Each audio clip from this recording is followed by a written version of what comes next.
ہمارے نبی پاک صلی اللہ تعالی علیہ وسلم کو اللہ نے اختیار دیا، جتنا رہنا چاہتے ہیں رہ لیں، لیکن موت آپ کے لیے ہے، موت سے پاک صرف آپ کا رب ہے، باقی کوئی نہیں۔ 29 صفر 11 ہجری 632 عیسوی آپ کو سر درد عصر کے بعد شروع ہوا۔ آپ ایک جنازے میں تھے جنت البقیع، وہ درد تیز ہو گیا، گھر پہنچتے پہنچتے حضرت عائشہ کی گھر کی باری تھی اور تیز بخار میں تبدیل ہو گئی۔ تو یہ مہینہ 29 کا تھا، 29 دن یہ اور 12 دن اگلے، 13 دن آپ نے بخار اور سر درد میں گزارے، اور اسی بیماری میں جا کے نمازیں پڑھاتے تھے۔ آپ کے جانے میں 5 دن باقی تھے تو آپ کا بخار بہت تیز ہو گیا، تو آپ نے فرمایا کہ مجھے 7 کنوؤں کا پانی لا کر غسل دو۔ تو 7 مشکاں وڈیاں وڈیاں بھر کے لے آندیاں صحابہ نے، الگ الگ کنواں تو حضرت عائشہ کے گھر میں ٹپ نہیں تھا، تو حضرت حفصہ کے گھر سے ٹپ منگوایا گیا۔ آپ تہمت باندھ کے اس میں بیٹھے اور ایک ایک مشک آپ پر ڈالتے گئے تو اس سے پانی سے بخار کا زور ٹوٹ گیا، تو آپ نے پٹی باندھی سر درد کی وجہ سے، اور حضرت علی اور فضل بن عباس رضی اللہ عنہما علیہم السلام ان کے کندھوں پر ہاتھ رکھے ہوئے آپ مسجد میں تشریف لائے۔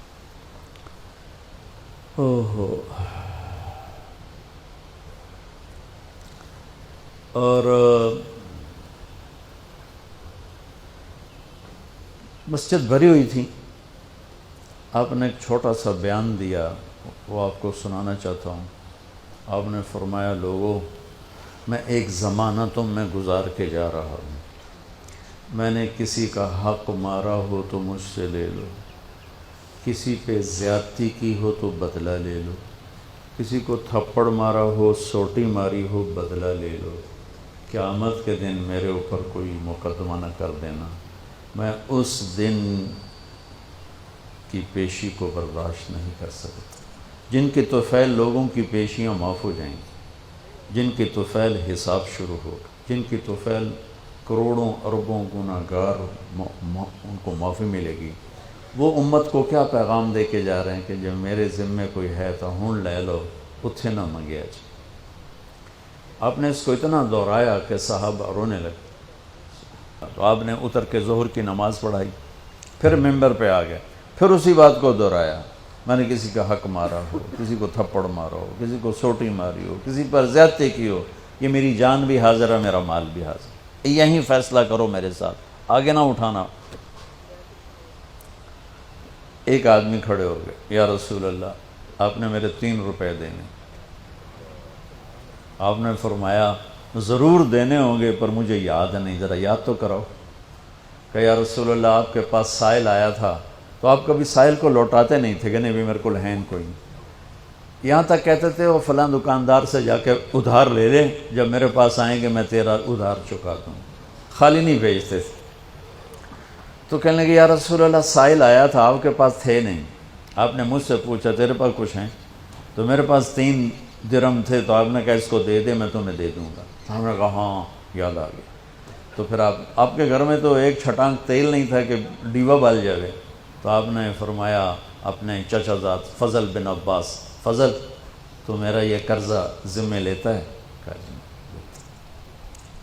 تو ایک عجیب بات بتاؤں، آپ مقروض کا جنازہ نہیں پڑھاتے تھے، جس کے سر پہ قرضہ ہوتا تھا اس کا جنازہ نہیں پڑھاتے تھے، ساری زندگی خود قرضہ لیا، لیکن قرض لینے دینے میں انسان سے جو پھر بے اصولیاں ہوتی ہیں، اس میں جو نفرتیں پیدا ہوتی ہیں، اب دیکھتے نہیں ہو یہ فیصل آباد کے بازاروں میں روزانہ تاجر کیسے گریبان پکڑ کے ماں بہن کی گالیاں دے رہے ہوتے۔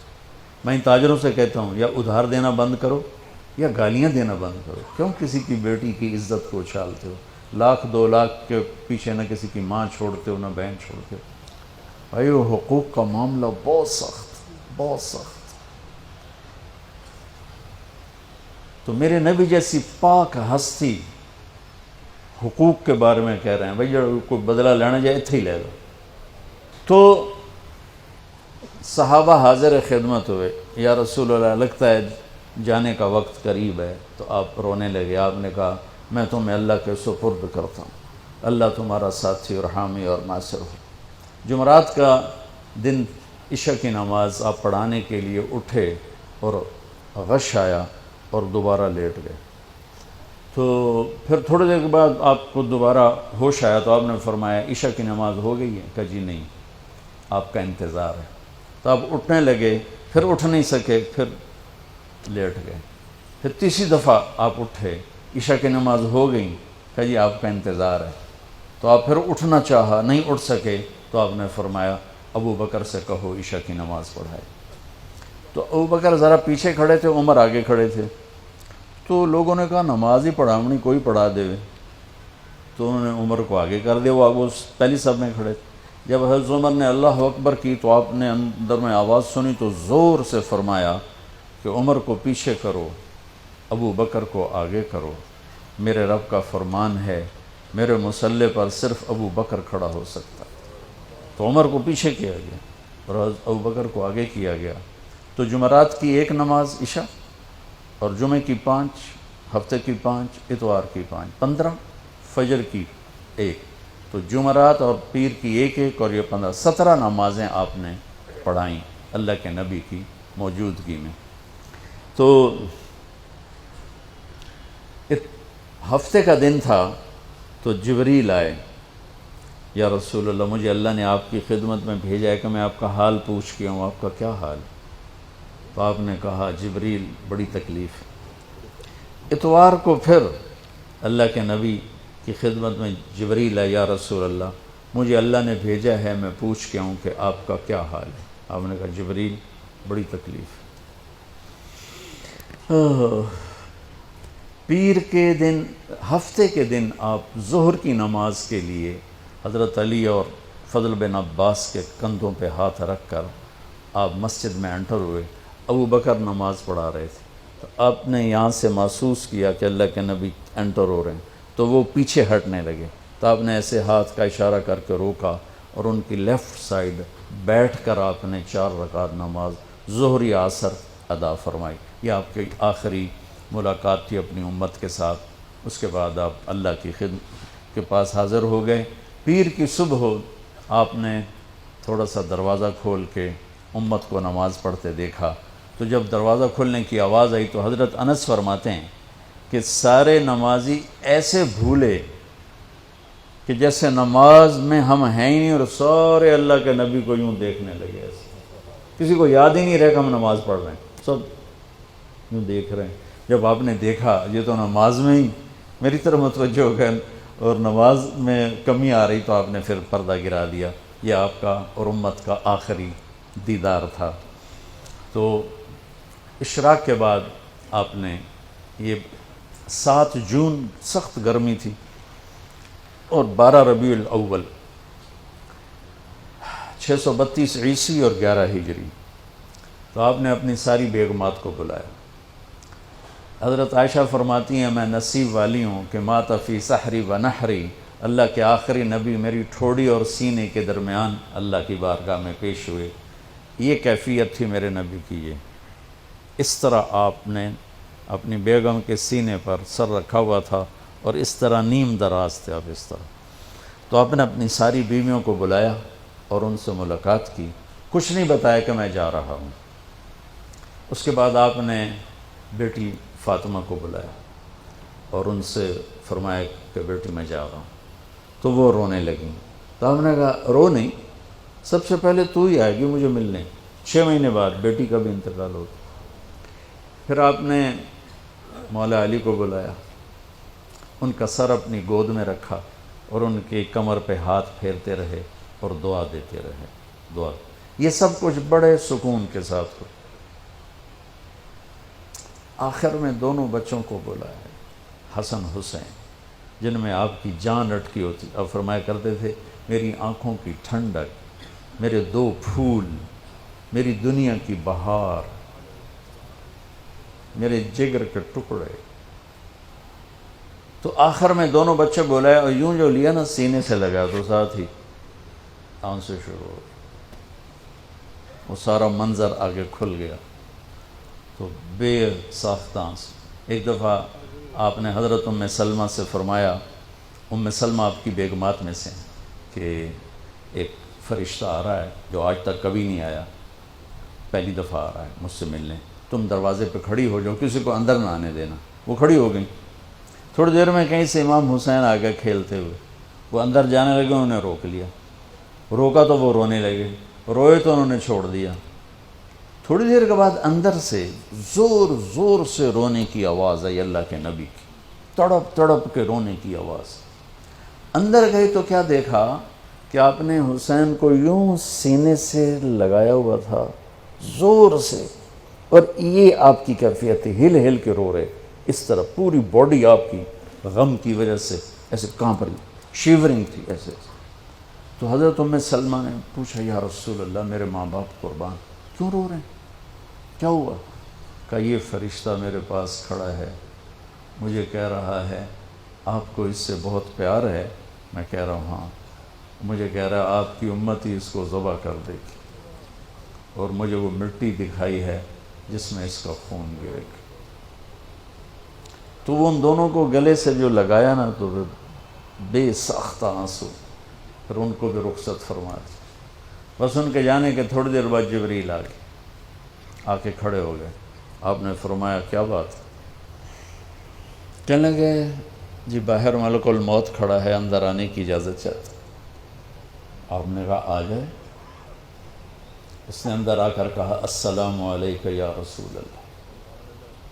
پھر کہنے لگا یا رسول اللہ آپ پہلی ہستی ہیں جنہیں میں سلام کر رہا ہوں، میں نے کبھی کسی کو سلام نہیں کیا. پھر کہنے لگا یا رسول اللہ آپ پہلی ہستی ہیں جن کے بارے میں اللہ نے فرمایا پوچھ کے اندر جائیں، ایویں نہ وڑ جائیں، اجازت ملے تو جانا ورنہ واپس آ جانا. یا رسول اللہ آپ پہلی ہستی ہیں اللہ نے فرمایا آنا چاہیں تو لے آنا. ہو کیا دربار ہے، کیا مقام ہے. موت بھی اجازت منگتی پہ، اور رہنا چاہیں تو چھوڑ کے آ جانا.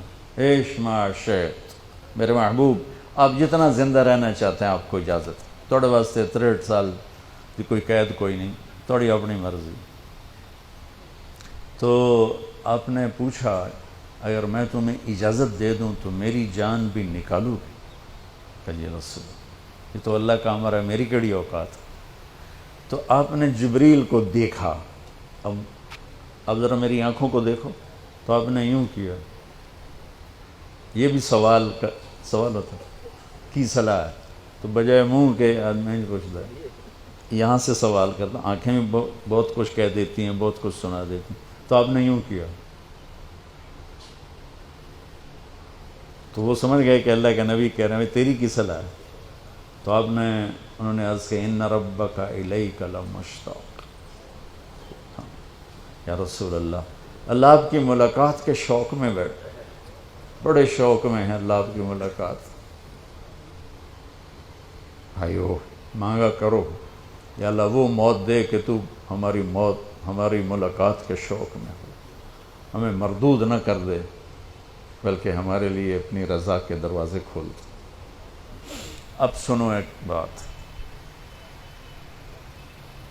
آپ نے فرمایا جبریل واپس جاؤ، اللہ سے پوچھ کے آؤ میرے بعد میری امت کے ساتھ کیا کر. حسن حسین کو دیکھ لیا ہے کیا ہونے والا ہے، ان کے لیے کچھ بھی نہیں مانگا، ان کو قربانی بنا دیا، اپنی اولاد کو قربانی بنا دیا، ان کو ذبح ہونے کے لیے چھوڑ دیا.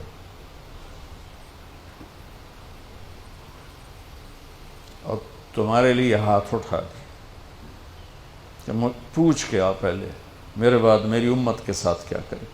سن لو میری بات، میرے رب کی قسم، عزت و جلال کبریائی کی قسم، اگر میرے نبی یہ بات نہ اٹھاتے تو آج ہم باندر اور خنزیر اور کتے ہوتے، انسان کوئی نہ ہوتا. ایک مچھی کھادی آئی موسیٰ علیہ السلام دی قوم تے اللہ باندر بنا چھڑے سے کونو قردتن خاسئین قرآن بندر بن جاؤ ذلیل و خوار ہو کر. اور پابندی کیا تھی؟ ہفتے نو مچھی نہ کھاؤ. سود کے کاروبار کرنا، سودی قرضے دینا، ماں باپ کی نافرمانی کرنا، شراب کے اڈے چلانا، زنا کے اڈے چلانا، جھوٹے مقدمے کرانا، جھوٹی گواہیاں دینا، ناجائز قتل کرنا، یہ وہ گناہ ہیں کہ ہم کب کے کتے بلے بن چکے ہوتے. یہ تو اس کملی والے کو دعا دو جو اولاد کو چھوڑ دیا تقدیر پر اور تمہارے لیے جولی پھیلا دی. کیا کرو گے میری امت کے ساتھ؟ جبریل واپس آئے، پیغام لائے، یا رسول اللہ، اللہ فرما رہے ہیں ہم آپ کی امت کو تنہا نہیں چھوڑیں گے. آپ نے کہا الآن قرۃ عینی، واہ یا رسول اللہ قربان جائے. آپ نے کہا اب میری آنکھیں ٹھنڈی ہیں. اللہم الرفیق الاعلی، یا اللہ ہوں بلا میں آمن تیار. وہ جو چند لمحے تھے اس میں پھر آپ نے امت کو وصیت فرمائی، الصلاۃ، میری امت نماز نہ چھوڑنا. 90% لوگ نماز چھوڑ گئے. وما ملکت ایمانکم، اپنے نوکر، ملازم، غریب ان پہ ترس کھانا، فرعون نہ بننا. حقوق اللہ، حقوق العباد. حقوق اللہ میں نماز سب سے اعلیٰ، حقوق العباد میں غریب سب سے اعلیٰ. تو ان کو سمیٹ کر پورا دین بتا دیا. الصلاۃ، میری امت نماز نہ چھوڑی. وما ملکت ایمانکم، اپنے نوکر چاکر، نوکرانیاں، غریب لوگ ان پہ رحم کرنا. انہی دو باتوں کو اب دہرا رہے تھے. پھر آواز کمزور ہوئی تو کہا الصلاۃ، الصلاۃ، الصلاۃ، نماز، نماز. پھر آخری لفظ سے اللہم الرفیق الاعلی، مولا تیرا ساتھ چاہتا. اور اللہ کا امر پورا ہو گیا.